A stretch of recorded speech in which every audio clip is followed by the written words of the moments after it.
probably had something like this on Christmas morning, pile of gifts waiting to be opened. And we have an official Santa who hands them out, usually the youngest person in the family.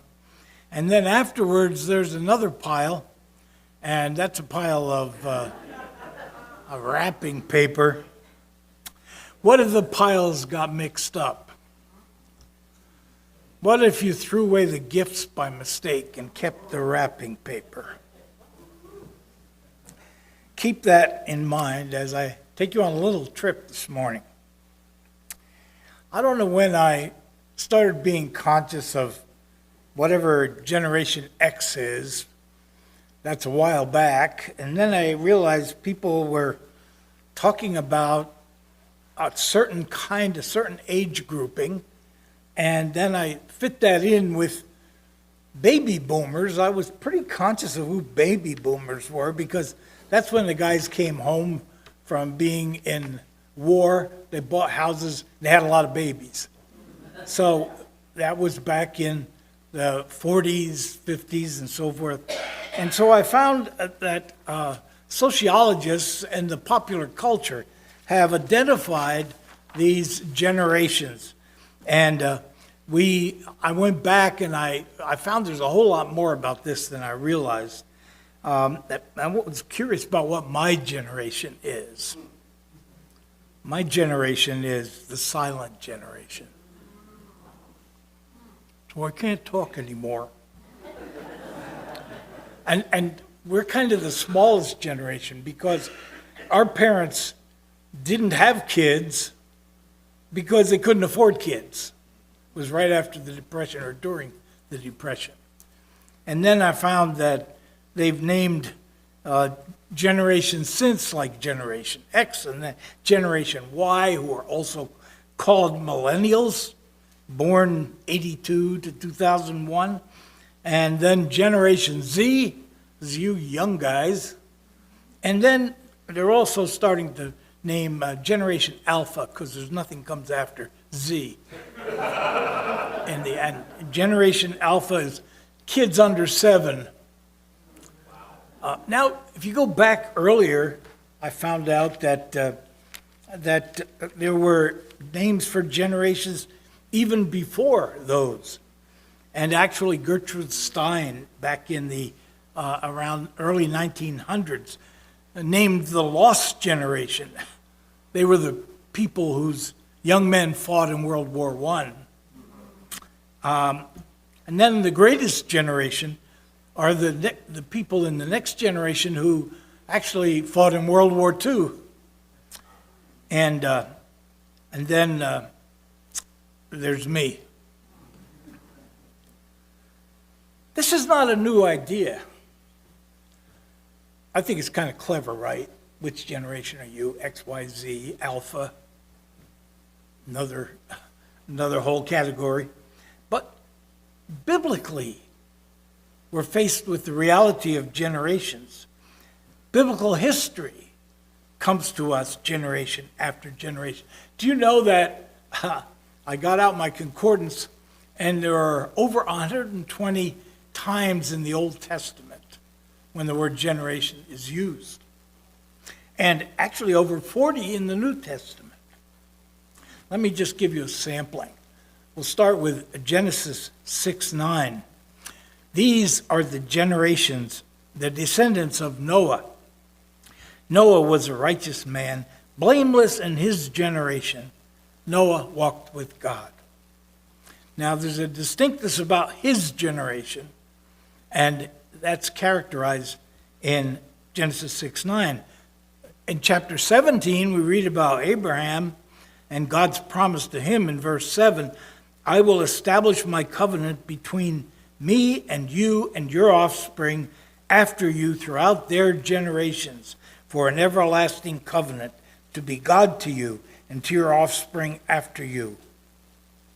Then, of course, we were reminded of the stones as Lauren read to us about that episode, and they were told in future times, in future generations, make sure your offspring hear this story.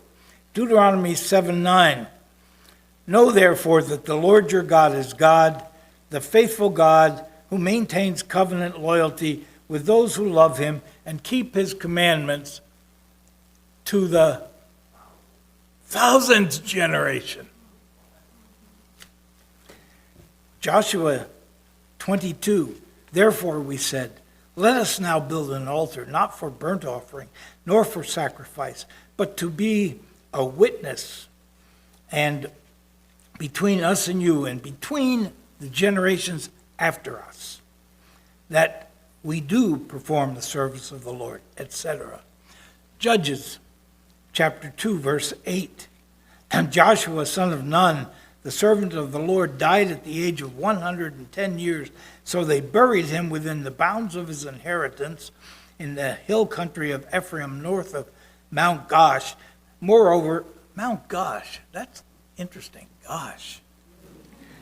Moreover, that whole generation was gathered to their ancestors, and another generation grew up after them who did not know the Lord or the work that he had done for Israel. So you see, there's a distinction between generations. Just as in our time, there is a distinction from one generation to another. Psalm 48, verse 12. Walk about Zion, go all around it, count its towers, consider well its ramparts, go through its citadels, that you may tell the next generation that this is God, our God, forever and ever. He will be our guide forever. Psalm 71:17. O God, from my youth you have taught me, and I still proclaim your wondrous deeds. You see, someone gave it to me. So even to old age and gray hairs, if I had any, do not forsake me until I proclaim your might to all generations to come. Now I'm down to 3. I've got child, grandchildren, great-grandchildren. When I have my great-great-grandchildren, I'll preach this again. To all generations to come, your power and your righteousness, O God, reach the high heavens. You have done great things, O God. Who is like you? Psalm 78, verse 4 and verse 8. We will not hide them from their children. We will tell to the coming generation the glorious deeds of the Lord and his might and the wonders that he has done, and that they should not be like their ancestors, a stubborn and rebellious generation, a generation whose heart was not steadfast, whose spirit was not faithful to God. Psalm 91, Lord, you have been our dwelling place in all generations. So much here about generations. I have a new way of organizing this. And even on into the New Testament, Matthew 11, Jesus used this term. But to what will I compare this generation, his generation? It is like children sitting in the marketplace, calling to one another. We played the flute for you. You did not dance. We wailed. You did not mourn. And then similar passage in Luke 9:41 from Jesus. Jesus answered, you faithless and perverse generation, how much longer must I be with you and put up with you? Bring your son here. And then he did a healing. Generations vary in our lifetime, and generations varied in biblical times. Every generation had the responsibility to pass on to the next generation what is valuable, what is right, what is wrong, how to know God. And in Israel's history, you see that happening. Think of the 10 Commandments. The first 3 commandments are all about acknowledging God. Don't have any idols. Don't use my name in vain, and so forth. These 3 out of 10. Why is there so much about acknowledging God for who he is? Because they lived in a world that believed in many gods. And they had to learn that there was one God. And so, don't take his name in vain. Don't have any other gods. Don't make any idols. There was a commandment about war, about killing, about murder. And yet, in those early days, there was a lot of killing done in the name of God. In fact, whole people groups were wiped out because God said, take over the land and destroy the population. How does that all go together? In one generation, it means one thing. In another generation, it means another thing. Sorry, in my mind, I just went to the pony rides in Griffith Park. We're worried because those ponies have bridles on them. But that's the way horses have been controlled throughout history. But in our day, we don't need horses for working. And so we have people among us, and maybe I feel this way, that horses shouldn't be bridled. They should be free. In the past, our previous generations couldn't feel that way because if there were no horses, they would have no food to eat because they had to plow the fields and so forth. The ruling about the Sabbath, keep it holy. Well, the lesson here is that there's a rhythm in life that should be respected. There was a rhythm in creation between God's creative acts and God's resting, and we need to pattern that in our lives. In fact, you see a lot in the Old Testament about sabbatical years. That's every 7th year. The farmer had to do something different with his land, had to allow it to rest. And every Jubilee, which is 7 times 7, 50 years, all ownership of property had to return to what it was 50 years ago. Now imagine where capitalism would be. So the law, even in the 10 Commandments, there's a gift, and there's a wrapping around that gift. And we have to look at the laws of the Old Testament and see the gifts, the pile of gifts that God has given us there. But we also have to be able to distinguish between the gift and the wrapping. Otherwise, we try to sell the wrapping as the gift. And there are many people who try to maintain all the Old Testament laws as if they were the gift, but they were the wrapping. And the Christian church had to acknowledge that. So we've seen the generations of our lifetime. We've seen the generations of Israel's history. There have also been generations of church history. Sometimes we feel like the church has always been the same, right? And we're just, in Altadena Baptist Church, we're just being the biblical church. Well, actually, the church has taken many shapes. The early years of the church, it was survival. This is the time when people gave their lives as martyrs and barely made it through with a witness to pass their gift on to someone else. Then there was a time when the struggle was for theological purity, the 3rd and 4th century. Some battles over this fine points of theology about the personhood of Christ. I've studied a lot of that period and seen who was defined as heretics, right? Virtually all of us would have been defined as heretics. But they were very precise about their theology. And then the church had a period when the issue was authority.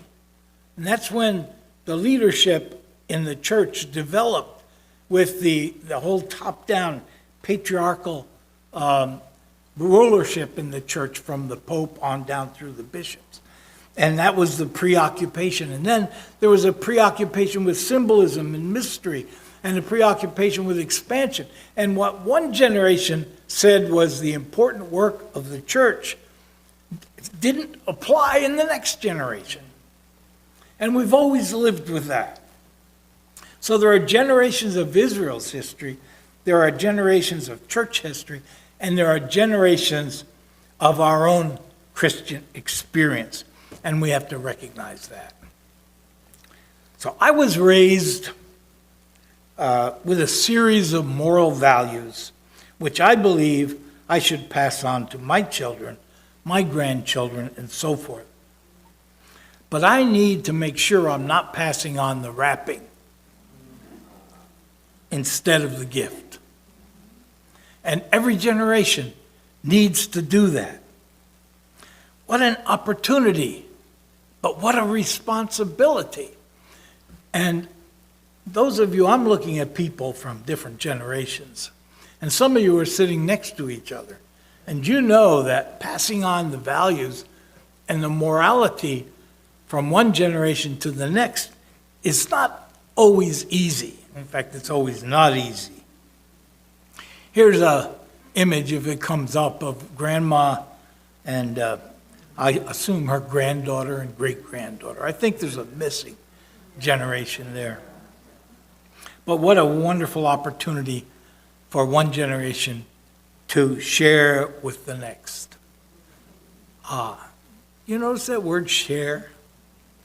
I didn't say to tell the next generation. It's very important.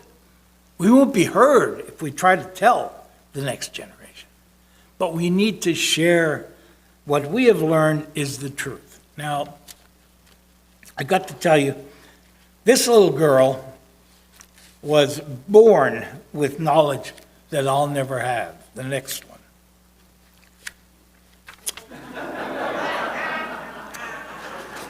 And she uses all that knowledge, and this is what she comes up with.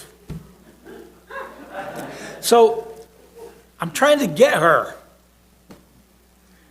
How can Grandma, if we looked at other picture, how can Grandma talk to her now? What language do they use?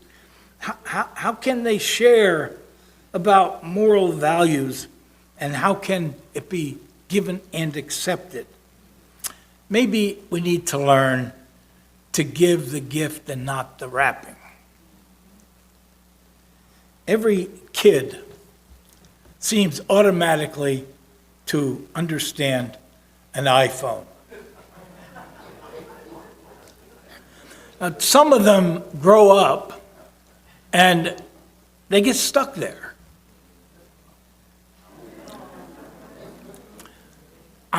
I can kind of judge them, but I'm not sure how to talk to them. Because sometimes it feels like they live on another planet. Life must be good on that planet. But truth is, I don't get it. There's so much they seem to know, and yet there's so much they don't know. They don't know how to drive to Starbucks instead of calling DoorDash. They don't know how to pay with real money. They don't plan so one paycheck lasts until the next one. I have a lot to share with them. Things that will help them deal with losses and hardships and emotional ups and downs. Things that will help them to treat people they care about well. Things that will help them to deal with scary thoughts they have. Things that will help them to avoid breaking their parents' hearts and God's heart. Things that will help them find peace with God and know Jesus as personal Savior. But if I come down on them with "Thus saith the Lord," I get rejected. So I've got so much to teach these guys, and I try to fit in.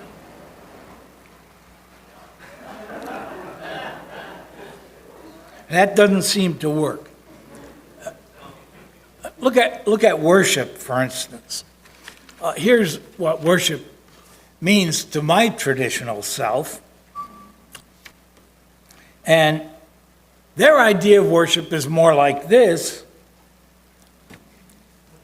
And how do we communicate with each other?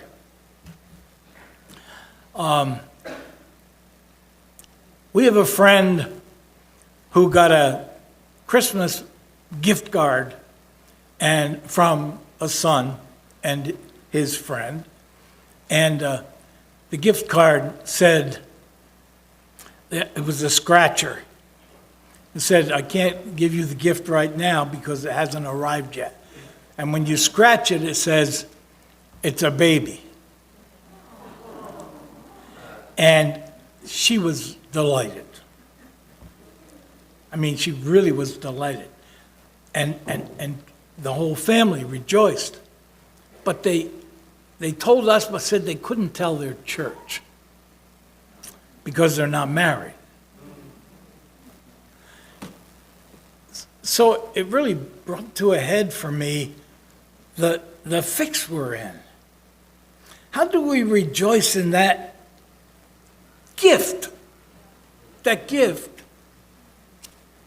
and still pass on sound moral guidance? When I grew up, questions about marriage were pretty cut and dried. My home church, if you were divorced, you kind of found another church. And if you were divorced and remarried, you literally could not become a member of that church. And then I moved to California.